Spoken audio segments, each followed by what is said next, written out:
முதுகு வலியா மூட்டு வலியா கை கால் நீட்ட மடக்க இயலாமையா அறுவை சிகிச்சை இல்லா குணம் ஆயுட்கால நிவாரணம் டாக்டர் ஸ்ரீவர்மா பிசிஆர் மகாராஜா தைலம் அனைத்து மருந்து கடைகளிலும் கிடைக்கும். சேலம் சிவராஜ் சித்த வைத்தியசாலை தமிழ்நாட்டில் அனைத்து மாவட்டங்களிலும் மருத்துவ முகாம் தொடர்ந்து நடைபெற்று வருகிறது. மேலும் விவரங்களுக்கு www.sivarajsiddha.com. மூலிகை மசாலா பொருட்கள், நவதானியங்கள், காஃபி தூள், எண்ணெய் அரைக்கும் இயந்திரங்களை பயன்படுத்தி மாதம் 40,000 ரூபாய் வருமானம் பெற தொடர்புக்கு 9894966652. நேர்களே வணக்கம், இது சாணக்கியா. நான் உங்கள் அருண். இந்த நாடு முழுக்க ஒரு முக்கியமான பேச்சு எழுந்திருக்கிறது, டீலிமிட்டேஷன். தேர்தல்லாம் எதுவும் இல்லை, பட் ஆனால் கான்ட்ரவர்சிஸ் இருக்கும்ல. இந்திய அரசியல் ஆல்வேஸ் ஸ்பைசி ஒன் ரைட். இந்த முறை தமிழ்நாட்டிலிருந்து துவங்கி இருக்கிறது. ஏன்னா தமிழ்நாட்டுக்கு தேர்தல் வரப்போகுது அப்படின்ட்டு பல எக்ஸ்பர்ட்ஸ் சொல்கிறாங்க. அதாவது தேர்தல் வரப்போகிறது எக்ஸ்பர்ட்ஸ் சொல்கிறது இல்லை, இங்கே இருக்கக்கூடிய நரேட்டிவ் செட்டிங். மும்மொழி கொள்கை சர்ச்சை முடிஞ்சுதா, அடுத்து வரணும்ல அடுத்து அப்படின்னு சொல்லிட்டு ஒரு முக்கியமான விஷயம் வெடித்திருக்கிறது. இந்த நரேட்டிவ் கேமில் புதிதாக ஒன்று கொண்டு வரப்பட்டிருக்கிறது, டீலிமிட்டேஷன் அப்படின்ற விஷயம். தொகுதி மறுசீரமைப்பு அப்படின்னு சொல்லுவோம். இந்த விஷயம்தான் தற்போது பூதாகரமாகி இருக்கிறது. தமிழகத்தில் அனைத்து கட்சி கூட்டம் நடந்து இருக்கிறது. கிட்டத்தட்ட 45 கட்சிகள் அந்த அனைத்து கட்சி கூட்டத்தில் பங்கேற்றார்கள். லெட்டர் பேட் கட்சி சிலர் உட்பட எல்லாத்துக்கும் கூப்பிட்டுருக்காங்க. எல்லோரும் அறிக்கை, எல்லோரும் பலவிதமான கருத்துக்கள், எப்படி வரப்போகுது, என்ன வரப்போகுது அப்படின்ட்டு ஊன்னு பல விஷயங்கள் வந்துருக்கு. பட் டீலிமிட்டேஷனில் நமக்கு தெரிந்தவை என்ன? இப்போ வரைக்கும் நமக்கு இருக்கக்கூடியது பார்த்தோம் அப்படின்னா யூகம். அதற்கு விளக்கமாக கொடுக்கப்படுவது உத்தரவாதம். நம்ம சொல்ல போகிறது நிதர்சனம். இது சாணக்கியாவின் சிறப்பு எக்ஸ்பிளைனர்.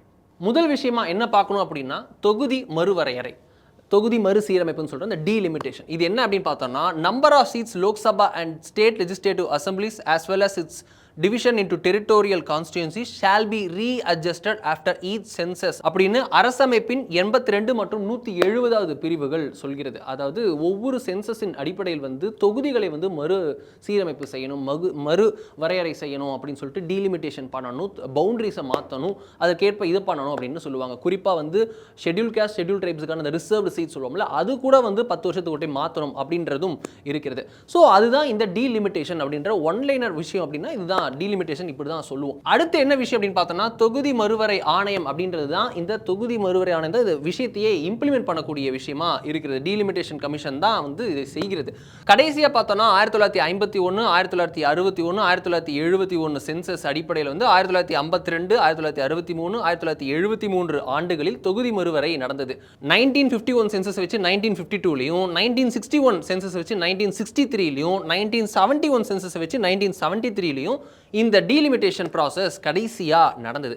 1973 அந்த விஷயத்தில் பார்த்தோம் அப்படின்னா இதுதான் முக்கியமான விஷயமே இருக்குது. 1952, 1963, 1973 நடந்த 51 அடிப்படையிலான சென்சஸ், 61 அடிப்படையிலான சென்சஸ், 71 அடிப்படையிலான சென்சஸ். இதன் அடிப்படையில் பார்த்தோம் அப்படின்னா லோக்சபா சீட் அப்படின்றது பார்த்தோம்னா 494 அப்படின்னு 1952 இருந்தது. 1963 522 அப்படின்னு இருந்தது. 1973 இப்போ நமக்கு இருக்கக்கூடிய 543 அப்படின்றது இருக்குது. 1973 இப்போ வரைக்கும் அப்படியே இருக்கா அப்படின்னு ஷாக் ஆனீங்கன்னா அதற்கான காரணத்தை நம்ம பார்க்கணும். டீலிமிட்டேஷன் பாஸ் செய்யப்பட்டதுன்னா மொத்தமாக ஒரு நிப்பாட்டி வைக்கப்பட்டது. இதுக்கு மேலே பண்ண வேணாம் அப்படின்ற மாதிரி நிப்பாட்டி வைக்கப்பட்டது. காரணம் தான் 1975 நம்ம பார்த்துருப்போம், அந்த இந்தியாவில் எமர்ஜென்சி அமல்படுத்தப்பட்டது. அப்போ ரொம்ப சர்ச்சையான விஷயம் என்னன்னு பார்த்தோம் அப்படின்னா, குடும்ப கட்டுப்பாடு கட்டாயப்படுத்தப்பட்டு அமல்படுத்தப்பட்டது நாடு முழுக்க அப்படின்னு ஒரு விஷயம். அது நாடு முழுக்க அப்படின்னாலுமே கூட அதில் பார்ஷியலாக தென் மாநிலங்களில் வாலண்டியராக மக்கள் கூடுதலாக வர அது என்னாச்சு அப்படின்னா தென் மாநிலங்களில் எஃபெக்டிவாக அமல்படுத்தப்பட்டது. அந்த ஒரு ஆண்டு மட்டும் இல்லை, அதற்கு பிறகும் அதை அடுத்தடுத்த அந்த அரசுகளும் அதை முன்னிறுத்தின ப்ரொபகேட் பண்ணாங்க. ஸோ அது கண்டினியூ ஆச்சு. ஆனால் வட மாநிலங்களில் அது ஓரளவுக்கு நின்றுச்சு. அப்படியே நின்று மக்கள் தொகை என்பது அந்த குறைக்கப்படணும், அந்த லிமிட் பண்ணணும், அந்த பேஸை குறைக்கணும் அப்படின்னு சொல்லப்பட்ட அந்த விஷயங்கள், அரசு கொண்டு வந்த விஷயங்களை மக்கள் ஏற்கவில்லை. அது முழுசாக இம்ப்ளிமெண்ட் செய்யப்படவில்லை. அதனால் மக்கள் தொகை சீராக வளர்ந்து கொண்டே தான் இருந்தது. தென் மாநிலங்களில் பார்த்தோம் அப்படின்னா இம்ப்ளிமெண்டேஷன் பார்த்தோம் அப்படின்னா அது நல்லா இருந்ததுனால தென் மாநிலங்கள் மற்றும் மேற்கு மாநிலங்களில் அது இந்த பேஸ் அப்படின்றது குறைஞ்சிது. ஸோ இதுதான் ஒரு காரணமாக அமைஞ்சது. ஸோ 1976 என்ன பண்ணாங்க அப்படின்னா, அன்றைய பிரதமர் இந்திரா காந்தி 1976 தொகுதி மறுவரையை 25 ஆண்டுகளுக்கு நிறுத்தி வைப்பதாக அறிவித்தார். அதாவது 2001 வரை. அப்புறம் என்ன 2001 யார் ஆட்சி? வாஜ்பாய் அவர்கள் ஆட்சி. அவர் வந்து அவருடைய முதல் கவர்மெண்ட் 98ல் ஆரம்பிச்சது, அது முடிஞ்சது. ஸோ 99ல் அவரோட ஸ்டேபிள் கவர்மெண்ட் வருது with support of regional factors, regional பார்ட்டிஸோடைய சப்போர்ட்டோட வந்து இருக்க. அவரும் வந்து ஒரு இன்னொரு 25 வருஷத்துக்கு இந்த டீலிமிட்டேஷனை வந்து தள்ளி வைப்போம் அப்படின்னு சொல்லிட்டு பாஸை வந்து இன்னொரு பாஸ் பண்ணுறாரு. ஸோ அது எப்படி 2001 தொகுதி மறுவரை வந்து மேலும் 25 ஆண்டுகளுக்கு நிறுத்தி வைக்கப்பட்டதால் 2026 வரை இது வந்து டீலிமிட்டேஷன் வந்து பாஸ் செய்யப்பட்டது. 25+25 50 வருஷமா 1976 நம்ம 2026 வரைக்கும் அப்படியே டீலிமிட்டேஷன் பாஸ் செய்யப்பட்டது. இந்த 50 வருஷம் நடுவில் கொஞ்சம் பக்கத்தை காணும் அப்படின்ற மாதிரி இந்த 50 வருஷம் தான் ஒரு முக்கியமான விஷயமா வந்து அடுத்து என்ன அப்படின்ற பாயிண்ட்டை வந்திருக்கு. இதில் தான் வந்து என்ன அடுத்து நம்ம பார்க்குறோம் அப்படின்னா அன்றும் இன்றும் இருக்கக்கூடிய விஷயங்கள் பார்க்கணும். 1976 பார்த்தோம்னா 10 லட்சம் பேருக்கு ஒரு எம்பி என இருந்தது. ஆன் அன் ஆவரேஜாக டோட்டலாக எத்தனை எம்பி சீட்டு எத்தனை மக்கள் தொகைன்னு பார்த்தீங்கன்னா 10 லட்சம் பேருக்கு ஒரு எம்பி அப்படின்ற கணக்கில் இருந்தது. அதே 50 ஆண்டுகள் முடிய போகிறது.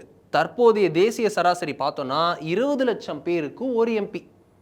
20 லட்சம் பேருக்கு ஒரு எம்பி அப்படின்றத நம்ம பார்க்கணும். பிரிட்டன்லையும் அமெரிக்காலையும் நம்ம எவ்வளோன்னு பார்க்குறோம், 6 லட்சம் 4 லட்சம் அப்படின்னு உங்களுக்கு வந்து அந்த மக்கள் தொகை எத்தனை மக்கள் தொகை அவங்களுக்கு அவ்வளோ எம்பி அப்படின்ட்டு. ஸோ எஃபெக்டிவாக ஒரு எம்பி வந்து ஒரு 4 லட்சம் பேர் தான் 5 லட்சம் பேர் தான் அவங்க ஈஸியாக கவர்ன் பண்ண முடியும். 20 லட்சம் பேருக்கு எப்பேற்பட்ட மக்கள் தொகை இருக்காங்க, எப்பேற்பட்ட இடத்துல பறந்து விரிந்திருப்பாங்க. ஒரு இடத்துல இருப்பாங்க, ஒரு இடத்துல தூரமாக இருப்பாங்க, ஒரு இடத்துல பக்கமாக இருப்பாங்க, வீடு தள்ளி தள்ளி இருக்கலாம், கிராமத்தில் மேலே ஒரு 4 குடும்பம் மட்டும் இருக்கலாம், அவங்கள பார்க்கணும். எல்லாமே வசதி செய்யறது ஒரு எம்பிக்கு ஒரு பெரிய விஷயமா இருக்குது. 5 வருஷம் இருக்குது. நம்ம அரசியல் சிஸ்டத்தை வச்சுக்கிட்டு இதை பண்ணுறதே கஷ்டம். இதில் 20 லட்சம் பேர்னா எப்படி கவர்னன்ஸ் போய் கடைக்கோடி மனிதன் வரை அந்தோதியா அப்படின்னு சொல்லக்கூடிய கடைநிலையும் கடைநிலையான மனிதர்களுக்கு எப்படி அந்த சேவைகள் கொண்டு சேர்ப்பது அப்படின்ற விஷயம் இருக்குல்ல. ஸோ அந்த 20 லட்சம் பேருக்கு ஒரு எம்பி அப்படின்றது ஒரு பிரச்சனையாக இருக்குது. இப்போ சமீபத்தில் திரு விஜய் அவர்கள் கூட சொல்லியிருந்தார் 543 எழுதிட்டு போட்டுமே. 140 கோடி மக்கள் இருந்த போதும் ஒரே எம்பி தொகை, 50-60 கோடி இருந்த போதும் ஒரே எம்பி தொகை, ஒரே எம்பி அப்படின்னா எப்படி நம்ம புரிஞ்சுக்கணும்? 50-60 கோடிக்கும் 144 கோடிக்கும் எவ்வளோ வித்தியாசமாக இருக்குது. இப்போ நம்ம எம்பிஸ் அப்படியே மாறணுன்ற கட்டாயம் வருதுல, அதுக்கான 2026 ஆண்டு வருதுல, அதுதான் இந்த பாயிண்ட். தமிழகம் தேசிய சராசரியோட அதே 20 lakhsன்னு இருக்கு. ஆனால் அது மித்த ஸ்டேட்ஸில் அப்படி இல்லை. சிக்கிமில் பார்த்தோம்னா 6 லட்சம் பேருக்கு ஒரு எம்பி. சிக்கிமில் மொத்தமே ஒரு எம்பி சீட்டு தான். அந்த மக்கள் தொகையில் 6 லட்சம் பேர் மொத்தம். அதில் வந்து 6 லட்சம் பேருக்கு ஒரு எம்பி அப்படின்னு வந்து இருக்குது. ராஜஸ்தானில் பார்த்தோன்னா 30 லட்சம் பேருக்கு ஒரு எம்பி. இது வந்து எப்படி இருக்கு பார்க்கணும். ஸோ 1976 இருந்த எம்பி சீட் அப்படியே கண்டினியூ ஆகிட்டு இருக்க. ராஜஸ்தானில் அந்த குடும்ப கட்டுப்பாடுன்றது எஃபெக்டிவாக செயல்படுத்தப்படாததால் அங்கே மக்கள் தொகை அதிகரித்துக்கிட்டே போச்சு. 10 லட்சம் பேருக்கு ஒரு எம்பின்னு இருந்த நிலைமையில தற்போது 30 லட்சம் பேருக்கு ஒரு எம்பி அப்படின்னு வந்து நிற்கிறாங்க. ஸோ அங்கே வந்து பார்த்தோம்னா ஒரு எம்பி வந்து 30 லட்சம் பேரை சர்வ் பண்ணணும். பறந்து விரிந்து அங்கே வேற நிறைய கிராம பகுதிகள் ஊரப்பகுதிகளுக்கும் அங்கே ரூரல் அர்பன் டிவைட் ரொம்ப பெருசாக இருக்கக்கூடிய இடம் வந்து ராஜஸ்தான் இருக்குது. பாலைவனம் இருக்குது, நம்ம ரீச் பண்ண முடியாத இடங்கள் நிறைய இருக்கக்கூடிய இடம். அங்கே 30 லட்சம் பேருக்கு ஒரு எம்பி அப்படின்ற கணக்கு வந்து நிற்கிறது. ஸோ இது வந்து சேலஞ்சஸாக வந்து நிற்க 2026 இதெல்லாம் சரி செய்ய வேண்டிய கட்டாயம் நமக்கு வந்து நிற்கிறது. இதில் அடுத்து முக்கியம் என்னன்னா இப்போ என்ன பிரச்சனை அப்படின்ற பாயிண்ட். இதில் தான் முக்கியமான விஷயமே. 2026 மக்கள் தொகை அடிப்படையில் தொகுதி மறுவரையை நடத்தினால் அது வந்து குடும்ப கட்டுப்பாடு திட்டத்தை சிறப்பாக செயல்படுத்திய தமிழகம் உள்ளிட்ட தென் மாநிலங்கள் பாதிக்கும் என திமுக மற்றும் சகாக்கள் புகார் தெரிவிக்கின்றனர். தொகுதி மறுவரை அப்படின்றது சென்சஸ் அடிப்படையில் நடக்கணும்னு கான்ஸ்டியூஷன் சொல்லியிருக்குன்னு பார்த்தோம். அப்படி நடந்துச்சு அப்படின்னா நாங்கள் சூப்பராக செயல்படுத்தியிருக்கோமே. எதை? குடும்ப கட்டுப்பாடு திட்டத்தை. அதை நீங்கள் சொல்லி தான் நாங்கள் செயல்படுத்தினோம். இப்போ செயல்படுத்தி எங்களுக்கு மக்கள் தொகை குறைஞ்சிருக்கு. இப்போ நீங்கள் சொன்னீங்கன்ட்டு நாங்கள் செஞ்சோம், எங்களோட எம்பி சீட்டு குறைஞ்சிடாதா அப்படின்ட்டு திமுக மற்றும் கூட்டணி கட்சிகள் தமிழகத்தில் தெரிவிக்கின்றன. காங்கிரஸ் இங்கே அப்படி தெரிவிக்குது, வேற எப்படி தெரிவிக்குதுன்றதையும் நம்ம பார்க்கணும். 846 அப்படின்ற நம்பரை நோட் பண்ணுங்க. 846 தொகுதிகளாக மக்களவை உயர்த்தப்படும் என 2019 வெளியான Carnegie Endowment for International Peace அப்படின்ற ஆய்வறிக்கை அடிப்படையில் யூகம், அண்டர்லைன் த வேர்ட் யூகம் அப்படின்றது வந்து நம்ம ரொம்ப முக்கியமான வார்த்தையாக இந்த இடத்துல பார்க்க வேண்டியது. இந்த ஃபுல் எபிசோடே யூகத்தின் அடிப்படையில் விவாதம் பிரதிவாதம், அதற்கு நாம் கொடுக்கக்கூடிய நிதர்சன உண்மை. ஸோ அந்த யூகம் எங்கே ஆரம்பிச்சதுன்னா இந்த இடத்துல தான். யூகம் இதன் அடிப்படையில் வருகிறது. இந்த 2026 சென்சஸ் அடிப்படையில் டீலிமிட்டேஷன் நடந்தால் 846 அப்படின்னு தொகுதிகள் வந்து 543 அதிகரிக்கப்படும் அப்படின்ற பாயிண்ட் வந்து நிற்கிறது, வலு சேர்க்கிறது இவர்களுடைய குற்றச்சாட்டுக்கு.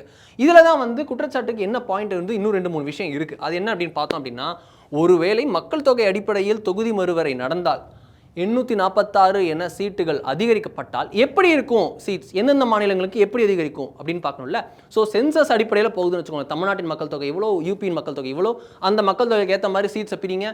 இத்தனை கோடி பேர் இருக்காங்களா யூபியில், அதுக்கு அத்தனை எம்பி, தமிழ்நாடுக்கு இவ்வளோவா இத்தனை எம்பி, மகாராஷ்டிராக்கு இவ்வளோவா இவ்வளோ எம்பி, சூப்பராக செயல்படுத்தின கேரளாக்கு எவ்வளோ இவ்வளோதானா இவ்வளோ எம்பி அப்படின்ட்டு பிரித்தா எப்படி வரும் அப்படின்னு பார்த்தோம் அப்படின்னா, ஒரு டாப் 11 ஸ்டேட்ஸ் மட்டும் நம்ம எடுத்துருக்கோம். பெரிய மாநிலங்கள்னு சொல்லக்கூடிய 11 ஸ்டேட்ஸ், உத்தரப்பிரதேசம், பீகார், மகாராஷ்டிரா, மேற்கு வங்கம், ஆந்திரா, தெலங்கானா சேர்த்தது, அப்புறம் மத்திய பிரதேசம், ராஜஸ்தான், தமிழ்நாடு, குஜராத், கர்நாடகா, கேரளா அப்படின்னு ஒரு டாப்பான பெரிய 11 ஸ்டேட்ஸ் ஒரு எக்ஸாம்பிளாக ஒரு எடுத்துருக்கோம் கால்குலேஷனுக்கு. தற்போதுள்ள சீட் பார்த்தோம்னா உத்தரப்பிரதேசத்துக்கு மொத்தம் 80 சீட் இருக்கு. சென்சஸ் அடிப்படையில் வந்தால் 143 அப்படின்னு உயரும். பீகாருக்கு இப்போ பார்த்தோம்னா 40 சீட் இருக்கிறது, அது புதிய சீட் பார்த்தோம் அப்படின்னா 79 என உயரும். மகாராஷ்டிராவுக்கு பார்த்தோம்னா 48 அப்படின்னு இருக்கு, 76 உயரும். மேற்கு வங்கத்திற்கு 42 இருக்கிறது, 60 உயரும். ஆந்திரா அண்ட் தெலுங்கானாக்கு 42 இருக்கிறது, 54 உயரும். மத்திய பிரதேசத்துக்கு 29 இருக்கிறது, 52 உயரும். ராஜஸ்தானுக்கு 25 இருக்கு, 50 உயரும். தமிழ்நாடுக்கு 39 இருக்கிறது, 49 உயரும். தமிழ்நாடுக்கு எவ்வளோ? 39 சீட் இருக்கு, 49 சீட்டா உயருன்றாங்க. குஜராத்திற்கு 26 இருக்கிறது, 43 உயரும். கர்நாடகாவிற்கு 28 இருக்கு, 41 உயரும் அப்படின்னு சொல்றாங்க. கேரளாவிற்கு 20 இருக்கு, 20 உயரும் அப்படின்னு உயராதுங்க, ஸ்டேபிளாக இருக்கும் அப்படின்னு சொல்கிறாங்க.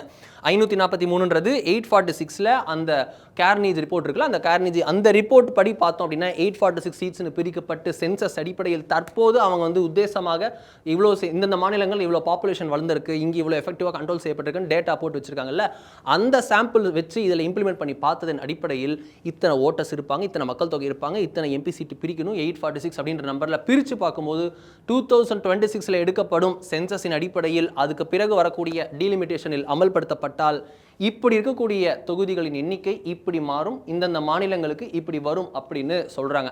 இங்கே தான் பாயிண்ட். தமிழ்நாட்டுக்கு குறையவே இல்லைங்க, அதிகரிக்க தானே செய்யுது அப்படின்னு சொன்னால் அது கிடையாது. இந்த ரிப்போர்ட் இந்த யூகத்தின் அடிப்படையில் பார்த்தோம் அப்படின்னா தமிழ்நாட்டுக்கு 39லேருந்து 49 அதிகரிக்கிறது. இது ஒரு உயர்ற பெர்சன்டேஜ் வச்சுக்கோங்களேன், சம் பெர்சன்டேஜ் இருக்குன்னு வச்சுக்கோங்க. அந்த பெர்சன்டேஜை விட நீங்கள் பக்கத்துலேயே 42, இங்கே பீகார் பார்த்தீங்கன்னா 40ன்றது 79 ஆகிறது. 39க்கும் 40க்கும் ஒரு சீட்டு வித்தியாசம். இங்கே 49க்கும் 79க்கும் 30 சீட்டு வித்தியாசம். இங்கே தான் பாயிண்ட் வருது. உயரும் விகிதம் இருக்குல்ல, சீட் அதிகரிக்க தான் போகுது தமிழ்நாடுக்கு, ஆனால் எவ்வளோ அதிகரிக்குன்னு இருக்கு, அது பீகாருக்கு இன்னும் அதிகமாக அதிகரிக்குது. ஸோ 79 49 எப்படின்னு இருக்குன்றத டிஃபரன்ஸை நம்ம பார்க்கணும். இதை தான் வந்து திமுக மற்றும் கூட்டணி கட்சிகள் ஒரு முக்கிய குற்றச்சாட்டாக சொல்கிறாங்க. சென்சஸ் அடிப்படைன்னு கான்ஸ்டியூஷன் சொல்லுது, சென்சஸ் அடிப்படையில் நீங்கள் செஞ்சீங்க அப்படின்னா இப்படி வந்து நிற்கும், இது என்ன பண்ணுறது அப்படின்ட்டு ஒரு ப்ராப்ளமாக ஒரு முக்கியமான விஷயத்தை வந்து திமுக மற்றும் கூட்டணி கட்சிகள் டீலிமிட்டேஷன் இஷ்யூவில் கொண்டு வந்திருக்காங்க. 2026 வரப்போகுது, இதில் என்ன நடக்கும்ன்றது இவர்கள் இப்போவே வந்து சொல்லியிருப்பது ஒரு முக்கியமான விஷயமாக இருக்க, இங்கே தான் நமக்கு ஒரு விஷயம் இருக்கு. இதுவரை என்னென்ன தெரியுன்றது ஒரு பாயிண்ட் இருக்குல்ல, இந்த பக்கம் பார்த்துட்டோம், இந்த பக்கம் பார்க்க வேண்டியது இருக்கு. அதன்படி பார்த்தோம்னா 2026 மக்கள் தொகை கணக்கெடுப்பு நடக்கும், நமக்கு தெரிந்தது. 2021 நடக்க வேண்டியது 2021 நடக்கலை, கொரோனா காலமாக தள்ளி வைக்கப்பட்டது.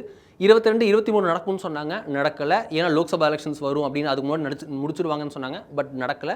லோக்சபா எலெக்ஷன்ஸ் முடிஞ்சாச்சு, இந்த பட்ஜெட்டில் அறிவிக்கப்படும் 25 நடத்துவாங்கன்னாங்க, அதுவும் நடக்கலை. ஏன்னா 2026 டீலிமிட்டேஷனுக்கு பிறகு, அதாவது 2026 டெட்லைன் இருக்குல்ல, அந்த 2022 போடப்பட்ட அந்த டீலிமிட்டேஷன் கமிஷன் ரிப்போர்ட் படியே 25 ஆண்டுகளுக்கு ஒத்தி வச்சது மட்டும் இல்லாமல் அதில் ஒரு பாயிண்ட் இருக்கு. 2026 டீலிமிட்டேஷன் அந்த டெட்லைனுக்கு பிறகு நடத்தப்படும் சென்சஸ் அடிப்படையில் தான் அந்த கமிஷன் அமைக்கப்பட்டு தொகுதி மறுவரை நடக்கணும் அப்படின்னு சொல்லியிருக்காங்க. ஸோ 2025 நடத்தாமல் 2026க்கு பிறகு நடத்தினால் 2029க்குள்ளேயே டீலிமிட்டேஷன் முடிச்சு 2029 தேர்தலையே புதிதாக அதிகரிக்கப்பட்ட எம்பி தொகை அடிப்படையில் வந்து தேர்தலை எதிர்கொள்ளலாம் அப்படின்றது தான் மத்திய அரசின் திட்டமாக இருக்கிறது, இருக்கணும் அப்படின்னு யூகம் இருக்கு. ஸோ இதில் தான் வந்து பாயிண்ட் வந்து நிற்குது. ஸோ அதன்படி பார்த்தோம்னா மக்களவை தொகுதியில் பண்ணோம் அப்படின்னா அதன் அடிப்படையில் நடந்துச்சு அப்படின்னா 2027-28க்குள் தொகுதி மறுவரை நடக்கலாம் என எதிர்பார்க்கப்படுகிறது. 26 சென்சஸ் அடிப்படையில் 27 டீலிமிட்டேஷன் கமிஷன் அமைக்கப்பட்டு அந்த ஒரு 2 வருஷத்துக்குள்ள முடிச்சாங்க அப்படின்னா 2028 முடியறதுக்குள்ள அந்த டீலிமிட்டேஷன் ப்ராசஸ் முடியப்பட்டு நாடு முழுக்க 543 தொகுதிகள் அப்படின்றது ஏதோ ஒரு சம் சர்டன் நம்பர்ஸ் அதிகரிக்கப்பட்டு அந்த நம்பரில் வந்து இந்தந்த மாநிலங்களுக்கு இவ்வளோ அப்படின்ட்டு பிரிக்கப்படும் அப்படின்னு டீலிமிட்டேஷன் ப்ராசஸ் படி பண்ணுறாங்க. கடைசியாக நடந்த டீலிமிட்டேஷன் ப்ராசஸ் 2021 அவர் வந்து வாஜ்பாய் அவர்கள் 25 ஆண்டுகளுக்கு ஒத்தி வைச்சார். அதன்படி 2022 டீலிமிட்டேஷன் கமிஷன் அமைக்கப்பட்டு 2008 பார்த்தோம் அப்படின்னா நம்ம ஒரு பார்த்துருப்போம், தொகுதி மறுவரை நடந்தது. அது எப்படின்னா 543 மாற்றாமல் டிஸ்டர்ப் பண்ணாமல், அந்த டோட்டல் நம்பரை டிஸ்டர்ப் பண்ணாமல் அந்த பவுண்டரிஸை மட்டும் மாற்றினாங்க. அப்போ நம்ம நிறையா பார்த்துருப்போம். புதுக்கோட்டை கூட இப்போ நமக்கு வந்து புதுக்கோட்டைன்னு ஒரு மாவட்டம் இருக்கிறது. அதுக்குன்னு நம்ம வந்து ஒரு மக்களவை தொகுதி லோக்சபா எம்பி கிடையாது. சில சிவகங்கை, சில மதுரை, சிலது இந்த பக்கம் அந்த பக்கம் தஞ்சாவூர், ராமநாதபுரம் எல்லாருமே ஒன்று பிரிச்சிருக்காங்க. 6 சட்டமன்ற தொகுதி இருக்குன்னா 6 அங்கங்கே இங்கங்கன்னு இருக்குது. ஸோ அப்படி இருக்க அந்த பவுண்டரிஸ் மட்டும் 2008 மாற்றப்பட்டதில், அதுபோல் 2027 மொத்தமாகவே மாற்றப்படுது. 50 ஆண்டுகளுக்கு பிறகு 1976க்கு பிறகு 2026 சென்சஸ் எடுக்கப்பட்டு 27 டீலிமிட்டேஷன் கமிஷன் அமைக்கப்பட்டு 28க்குள்ள அந்த ப்ராசஸை முடிச்சு 29 தேர்தலை அப்படி சந்திக்கலாம்னு திட்டம் இருப்பதா யூகம். இந்த பாயிண்ட்ல தான் வந்து இன்னொரு வேல்யூ ஆடட் பாயிண்டா இன்னொன்று வந்து இருக்கிறது. புதிய நாடாளுமன்ற கட்டடத்தின் மக்களவையுடைய முழு கொள்ளளவு, மொத்த கொள்ளளவு பார்த்தோம் அப்படின்னா 888 சீட்டுகள். அந்த இருக்கை இருக்குல்ல, அது திரு அண்ணாமலை அவர்கள் கூட கிண்டல் பண்ணியிருந்தார். திமுக எம்பிகள் ஒரு வேலை இல்லையா, எண்ணிட்டு வராங்களா அப்படின்ட்டு. ஸோ போகிற வேலை எண்ணிட்டு வராங்களான்ற கணக்கு வேறு. பட் டோட்டல் கெப்பாசிட்டினா 888 அப்படின்னு இருக்குது. அங்கே கூட திமுக எம்பிகள் வேறு ஏதாவது கிளைம் தப்பாக சொல்லியிருக்காங்கன்னு நினைக்கிறேன். ஸோ டோட்டல் சீட்டிங் பார்த்தோம்னா 886 888 சீட்ஸ் வந்து டோட்டல் கெப்பாசிட்டியாக லோக்சபாவுக்கு இருக்குது. இது தவிர ராஜ்யசபாவுக்கு இன்னும் மேலும் இருக்குது. டோட்டலாக 1400 அப்படின்னு நம்பர் வந்து நிற்கிறது. ஸோ அப்படி இருக்க மோடி அமித்ஷா கொடுத்த உத்தரவாதம், நம்ம யூகத்தை பார்த்தோம், உத்தரவாதத்தை பார்க்குறோம். அடுத்துதான் நிதர்சனம். எந்த நிலையிலும் தென் மாநிலங்கள் பாதிக்கப்படாது அப்படின்னு கடந்த ஆண்டே பிரதமர் நரேந்திர மோடி அவர்கள் விளக்கம் அளித்து விட்டார். இப்போ இல்லை, இதுக்கு முன்னாடி 2023 கடைசின்னு நினைக்கிறேன், 2023 கடைசி 2024 ஸ்டார்டிங் நினைக்கிறேன். அந்த ஒரு பீரியட் ஆஃப் 2 monthsே இந்த டீலிமிட்டேஷன் சர்ச்சை வெடித்தது. அப்போதே பிரதமர் மோடி அவர்கள் தெலங்கானா தேர்தல் பிரச்சாரத்தின் போது நினைக்கிறேன், அப்போவே வந்து ராகுல் காந்தி அவருடைய பேச்சிற்கு பதிலடியாக அவராக வந்து அவர் இப்படி பேசுகிறாரு, நாங்கள் அவருக்கு தெளிவு கொடுக்குறோம், டீலிமிட்டேஷன் நடத்தப்பட்டால் தென் மாநிலங்கள் பாதிக்கப்படாது அப்படின்னு பிரதமர் நரேந்திர மோடி 1.5 வருஷம் முன்னாடியே விளக்கம் அளித்து விட்டார், உறுதி கொடுத்து விட்டார். ப்ரோரேட்டா அடிப்படையில் சீட்டுகள் ஒதுக்கப்படும் அப்படின்னு திரு அமித்ஷா அவர்கள், மத்திய உள்துறை அமைச்சர், சென்சஸ்லேருந்து எல்லா விஷயத்தையும் முக்கிய இடத்திலிருந்து செயல்படுத்தக்கூடிய இடத்துல இருக்கக்கூடிய அவர் வந்து உத்தரவாதம் கொடுத்து விட்டார். எங்கே, நம்ம தமிழ்நாட்டுக்கு வந்து கோயம்புத்தூரில் ஒரு முக்கியமான கட்சி நிகழ்ச்சியிலே வந்து இந்த விஷயத்திற்கு சூட்டோட சூடாக இதற்கு விளக்கமும் கொடுத்து விட்டார். இதில் மாற்றம் இருக்காது அப்படின்றது தான் மத்திய அரசுடைய ஸ்டாண்ட். உங்களுக்கு பாதிப்பு இருக்காது, ப்ரோரேட்டா மாற்றப்படாது அப்படின்ற விஷயம். அது என்ன ப்ரோரேட்டா அப்படின்ற விஷயம் வந்திருக்கு. ப்ரப்போர்ஷன் அப்படின்னு புரிஞ்சுக்கலாம். அது இன்னொரு வார்த்தை சொல்லணும்னா ரேஷியோ அப்படின்னு புரிஞ்சுக்கலாம். ப்ரோரேட்டா, ப்ரப்போர்ஷன், ரேஷியோ, இப்படி நீங்கள் புரிஞ்சு பார்த்தீங்க அப்படின்னா அதுதான் உங்களுக்கு. இப்போ இத்தனை பேர் இருக்கும் அப்படின்னா இவங்களுக்கு இத்தனை ஒதுக்கீடு, இவங்களுக்கு இத்தனை ஒதுக்கீடுன்னு இருக்குது. இது டோட்டல் கெப்பாசிட்டி இன்க்ரீஸ் ஆகும்போது இதை அப்படியே இந்த இடத்துக்கு அப்ளை பண்ணி நம்ம டோட்டலாக வந்து பிரிப்போம். உங்களுக்கு வந்து இவங்களுக்கு அது அந்த இது கால்குலேஷன் போகாது. இங்கே 2 பேருக்கு 2 கொடுத்துருக்கோம், 3 பேருக்கு 5 கொடுத்துருக்கோம் அப்படின்னா இந்த ப்ரப்போர்ஷன் அப்படியே மேலே இம்ப்ளிமெண்ட் செய்யப்படும். இந்த 2ன்றது 4 ஆனாலோ இந்த 3ன்றது 6 ஆனாலோ அந்த ப்ரப்போர்ஷன் அப்படியே இன்க்ரீஸ் ஆகுன்றது தான் ப்ரோரேட்டா. அந்த ப்ரப்போர்ஷன் இம்ப்ளிமெண்டேஷனில் வரும்போது வரும். ஸோ அப்படி இருக்க ப்ரோரேட்டா மாற்றம் இல்லை, ப்ரப்போர்ஷன் மாற்றம் இல்லை, ரேஷியோ மாற்றம் இல்லைன்னா இப்படி வந்து நிற்கும். மாநிலங்களுக்கான புதிய தொகுதிகள் எவ்வளோ இருக்கும் கவுண்ட் அப்படின்றது அவங்க சொன்ன அதே 846 வந்திருக்கும். டோட்டல் கெப்பாசிட்டி 888ஆகவே இருக்கட்டும். முந்தின போட்ட கெப்பாசிட்டியில் தமிழகத்திற்கு 39 சீட்டுகள்ன்றது 49 சீட்டுகளாக அதிகரிக்கும். உத்தரப்பிரதேசத்துக்கு 80லேருந்து 143 அதிகரிக்கும் இருக்குல்ல. ஸோ அந்த நம்பரில் இப்போ வந்து இல்லை. இது வந்து சென்சஸ் படி இல்லாமல் இப்போ இருக்கக்கூடிய ப்ரப்போர்ஷன் படியே போனால் எப்படி இருக்குன்னு பார்க்கலாம். அதன்படி பார்த்தோம்னா உத்தரப்பிரதேசம் பார்த்தோம்னா மொத்தம் இருக்கக்கூடிய அந்த 543 தொகுதிகளில் 80 தொகுதிகள் தற்போது உத்தரப்பிரதேசத்திற்கு இருக்கிறது. அது பார்த்தோம்னா 14.73%. இதன் அடிப்படையில் இதே மாதிரி தான் 543 80னா இத்தனை பர்சன்டேஜ், 543 39 அப்படின்னா 7.18%. இதுதான் ப்ரப்போர்ஷன், இதுதான் ப்ரோரேட்டா, இதுதான் அந்த ரேஷியோ. இதன்படி பார்த்தோம்னா நம்ம டோட்டல் சீட்ஸ் பார்ப்போம்.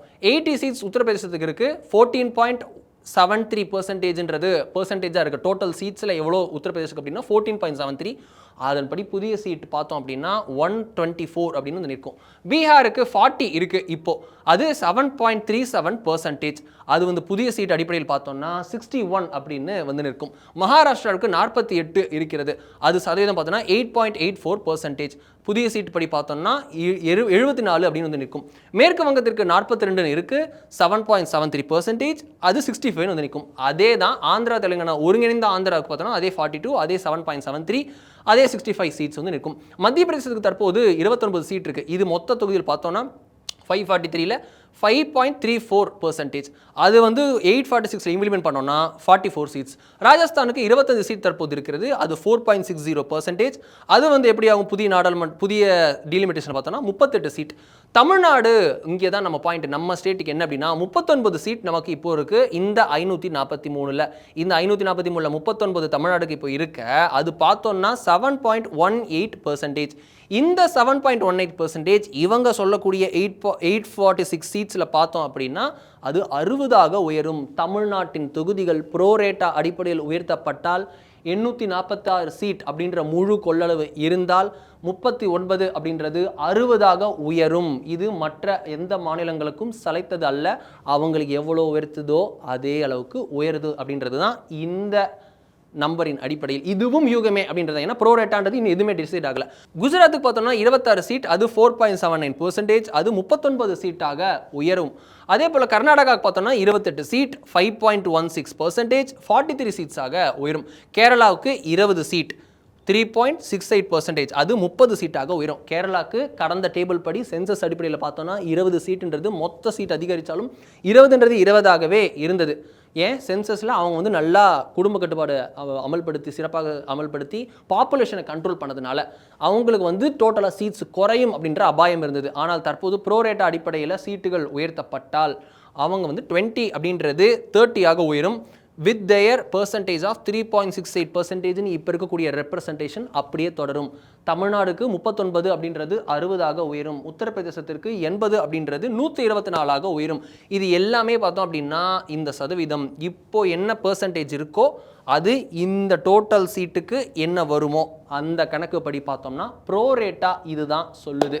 இது உண்மையா? இதுதான் 2026ல் சென்சஸ் நடத்தப்பட்டு 2027ல் டீலிமிட்டேஷன் நடத்தப்பட்டு 28க்குள்ளே முடிச்சு அமித்ஷா அவர்கள் கடைசியாக தேர்தல் ஆணையம் எல்லாமே சேர்ந்து அவங்க வந்து அந்த சுப்ரீம் கோர்ட் ஜட்ஜ் தலைமையிலான அந்த டீலிமிட்டேஷன் குழு அறிவிக்கக்கூடிய அந்த தொகுதிகள் இந்த 846 தான் இருக்குமா? இந்த தமிழ்நாட்டுக்கு இந்த 60 தான் வருமா? உத்தரப்பிரதேசத்துக்கு 124 தான் வருமா அப்படின்னா தெரியாது. ஏன் அப்படின்னா இந்த எல்லா நம்பருமே யூகம். முன்னாடி பார்த்த அந்த கார்னேஜ் ரிப்போர்ட் அடிப்படையிலான அந்த நம்பர் சென்சஸ் அடிப்படையில் வந்தால் தமிழ்நாட்டிற்கு 39 என்பது 49ஆக உயரும், பீகாருக்கு 40ன்றது 70ஆக உயரும் அப்படின்னு சொல்கிற நம்பர் இருக்குல்ல, அதுவும் யூகம். எதுதான் உண்மை, எதுதான் நிதர்சனம் அப்படின்னு பார்த்தோம்னா அப்படின்னு நிதர்சனம்ன்றது இப்போதைய நிலைமையில் நமக்கு எதுவுமே கிளாரிட்டி இல்லை. ஏன் கிளாரிட்டி இல்லை? எல்லாரும் கிளாரிட்டி கொடுங்கன்றாங்க. ஏன் கிளாரிட்டி இல்லை அப்படின்னா அதற்கான பூர்வாங்க பணிகள் கூட துவங்கப்படவில்லை. நமக்கு என்ன தெரியுது? டீலிமிட்டேஷன் இன்னும் அதற்கான டேபிளில் கூட இல்லை. 2026 சென்சஸுக்கான விஷயங்கள் கூட இன்னும் அறிவிக்கப்படலை. 2026 பட்ஜெட்டில் தான் மத்திய பட்ஜெட், இப்போ தான் மத்திய பட்ஜெட் முடிஞ்சது. இன்னும் ஒரு வருஷம் கழிச்சு தான் சென்சஸுக்கான அறிவிப்பே வரும். அந்த சென்சஸில் ஜாதிவாரி கணக்கெடுப்பு நடத்தணும்ட்டு திரு ராகுல் காந்தி சொல்லிட்டு இருக்காரு. இப்போ திரு ஸ்டாலின் அவர்கள் அவருடைய இதுக்கு டீலிமிட்டேஷன் விஷயத்தில் எங்களுக்கு இது நடந்துடக்கூடாதுன்னு சொல்கிறாரு. மத்திய அரசு இதில் எந்த விஷயத்திற்கும் பூர்வாங்க பணிகளை டோட்டலாக ஆரம்பிச்சிருப்பாங்கன்னா கிடையாது. இப்போ மேபி சென்சஸுக்கான அடிப்படை டிஜிட்டலைஸ்டாக பண்ண போகிறோன்னு சொல்லியிருக்காங்க. ஸோ அதற்கான பூர்வாங்க பணிகளை ஆரம்பித்திருக்கலாம். டீலிமிட்டேஷன் இவ்வளோ சீட்டு வருமா அவ்வளோ சீட்டு வருமா யாருக்கும் இந்த கிளாரிட்டியும் இப்போது இல்லை. ஏன் கிளாரிட்டி இல்லைன்னா அதற்கான எந்த பணிகளும் துவங்கப்படவில்லை. அதற்கு நேரம் இன்னும் இருக்குது. 27, 28 நடக்குமா, இல்லை இன்னொரு 25 வருஷத்துக்கு தள்ளி வச்சுட்டு நார்மலாக 846ன்னு போகிறாங்களா, இல்லை அதுவும் கிடையாது 543னே கண்டினியூ பண்ண போகிறாங்களா, இல்லை இந்த எலெக்ஷனில் நான் 400 பார் மிஸ் பண்ணிட்டேன், அடுத்த எலெக்ஷனில் நான் 400 பார் அடிக்கணும், அதனால் 400 சீட் நான் அடிக்காமல் நான் வந்து அந்த சீட்டில் இன்க்ரீஸ் பண்ணுறதா, இல்லை 846ல் 400 அடிக்கிறத விட 543ல் தான் 400 அடிக்கணும்னு மோடி அவர்கள் ஆசைப்படுறாரோ, இல்லை அது பண்ண போகிறாங்களோ, அதெல்லாம் நமக்கு இப்போதைக்கு எதுவுமே தெரியாது. இப்போது நிலைமையில் டீலிமிட்டேஷன் அப்படின்ற பேச்சு அங்கே எங்கேயுமே வந்து ஆரம்பிக்க கூட இல்லை. இங்கே அனைத்து கட்சி கூட்டம் வரைக்கும் நடந்துவிட்டது. மக்களுக்கு சாணக்கியா எக்ஸ்பிளைனர் மூலியமாக சொல்ல நினைத்தது இதுதான். யூகம் அவங்க சொல்லி நீங்கள் பார்த்துருப்பீங்க, உத்தரவாதம் அவங்க சொல்லி நீங்கள் பார்த்துருப்பீங்க, நிதர்சனம் நாம் சொன்னது சாணக்கியா எக்ஸ்பிளைனர் மூலியமாக. நன்றி, வணக்கம்.